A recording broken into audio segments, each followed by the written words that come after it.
I'm Charles Backhouse and you're watching Trading Knowledge. Today we're going to show an example of a diagnostic. The device in question is this combination light ceiling fan. Although the fan works from this remote control, I cannot get the light to fully illuminate. I've already tried changing the battery in the remote control. Maybe it wasn't sending the right signal. And I've also changed the lamp. Maybe there was something wrong with it. After doing that, from process of elimination, I could tell there's something wrong with the circuitry here. So what to do first? First we're going to turn off all the power. But not just from the remote control, from the switch. And the switch is not always the safest way to turn off your power. To do things properly and correctly, you should shut off the power from the breaker.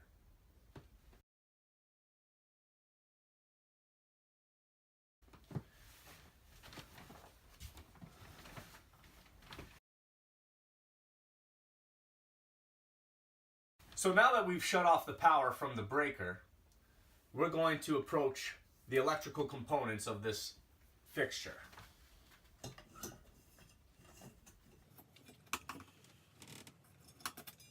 Here is the remote control and its wiring. This is the remote control receiver and its wiring. Obviously, this manufacturer has given us more wiring than we need or want. This may be part of the issue.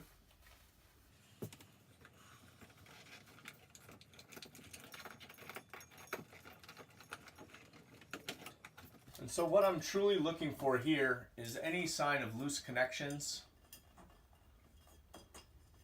broken connections, pinched wires, anything like that. Now, this area here has some wires that are bent, but they're not pinched. And I don't think that's the cause of my problem. I'm just going to leave that like that, even though it looks messy. And we'll get into the light fixture part.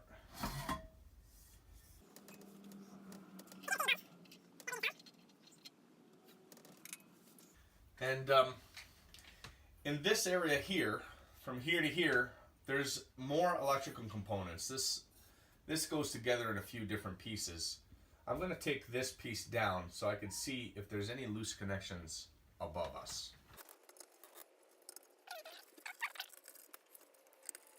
Again, all the screws need to be put somewhere very safe.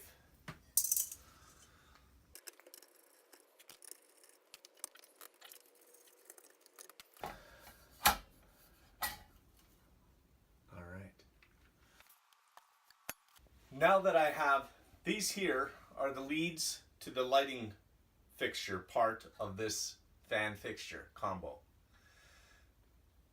What I'm going to do now is turn the power back on and test to see if I have a full 120 volts here, as I would require to run my lamps properly. So we put the breaker back on and the switch back on and are about to use the remote control to call for power to the lights.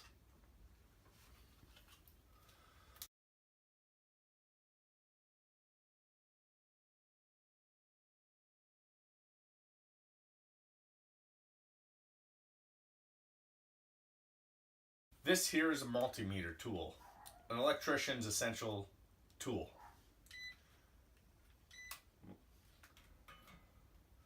I'm just going to hang this up here like that so that I can see the number on it and do my test.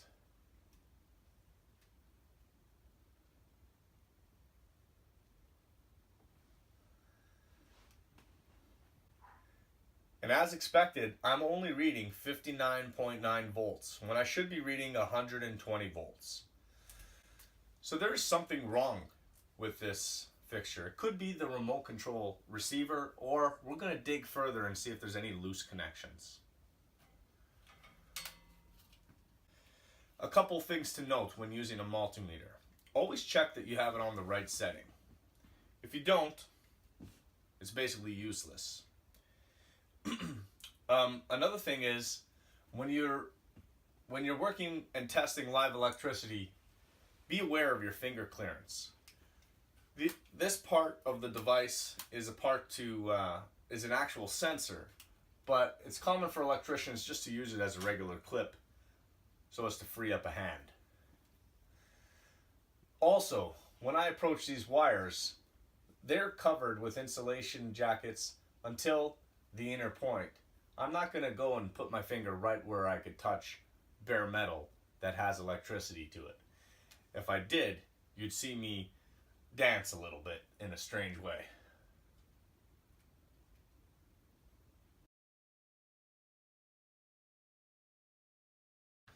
So because I tested down here at 60 volts, the next logical place for me to test, and it's the easiest, will be leaving the remote control receiver. Going into the remote control receiver is 120 volts, just one feed. That's why we rely on the remote control to control the different components. Coming out of the remote control receiver, we have one neutral or common, and then we have one center motor, which actually these two fans rotate in a circle. That color is gray. The black color is for the fan motors, which are moving the fans. And the blue color is for the lamp. So I'm going to open up this connection here. That's that. I'm going to open up this connection here.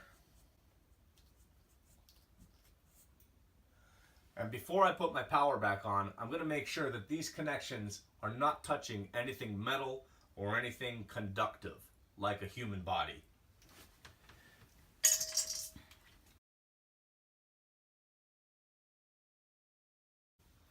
And now for the test. Now that the power is back on, I will carefully approach the two metal areas with my tester prongs.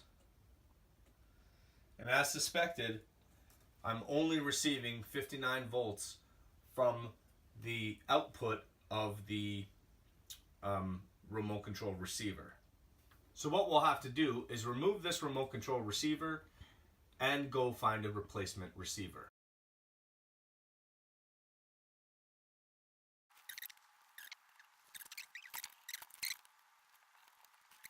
Alright, so we've just come back from the hardware store where we've acquired a replacement remote control receiver. So I'm going to go ahead and install this. Now the first thing I want to do today is I did not like opening this fixture up and having to deal with all this excess wire. This excess wire creates resistance which could have caused the first remote control receiver to fail. So what I'll do is I'll get out my trusty strippers here, and I'm just going to cut these. It's always best to cut wires one wire at a time, just in case there's electricity, so you don't blow up your pliers. If you were to cut all these wires at a time, now these are on the lamp side, or the fixture side, so there's no power. But if there were power and I cut them all at once, I'd blow up my pliers. After cutting them short, I'm going to have to strip each one. I'm just going to mention now that I'm leaving all this apart just in case I have to do anything here. I haven't installed this part and tested it, so before I do that, I'll just leave this all down for myself. And first thing is to connect the power input to the remote control receiver. When you have stranded wire on a device, it's always good to just twist it. Keep it tight. That way it'll catch under your wire nut much easier, or wire moret.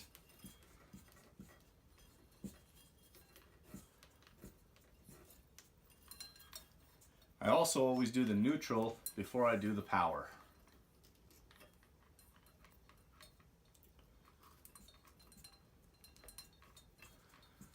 Now there is a special trick. I do make it look easy.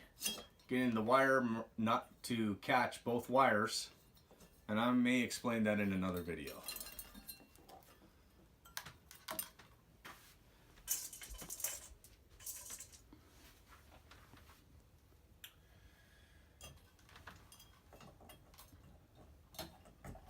So I think firstly I'm going to tuck these wires back into the box, making room for the rest of my wiring.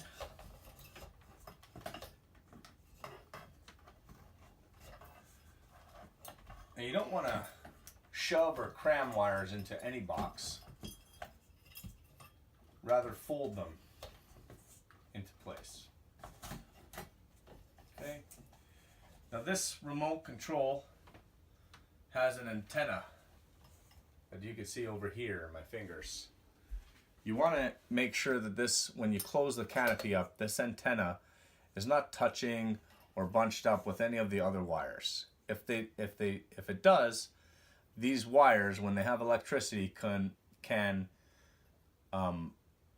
interfere with the signal with their electromagnetic force.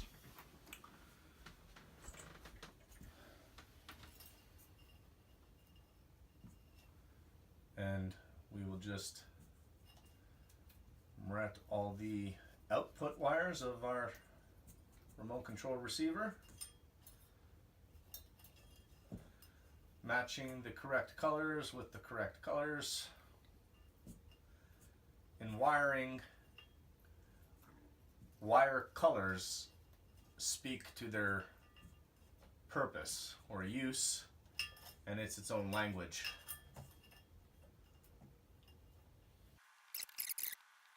All right, now it's time to position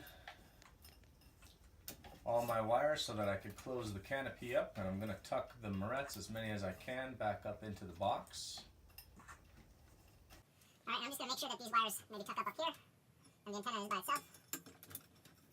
Make sure no wires are sticking out of the box, and I'm just going to attach that screw, and there we go.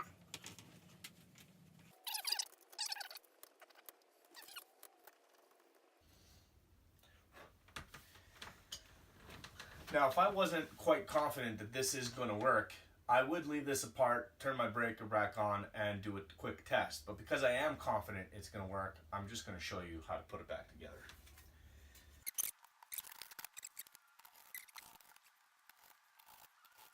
And the light bulbs. Now, before I install the final lens, I'm going to wash it off because these things always collect dust. Alright, so now you can see from the glare off my head that the lights are working and our dome is clean. One thing I want to mention about these glass lens domes is sometimes they're made very cheaply, and the white color is only a powder coating. If you go to wipe the dust out of the inside, that powder coating could rub off. So I would always do a tester zone before doing that. And this just screws back up in place. And here we have our fully functioning fan.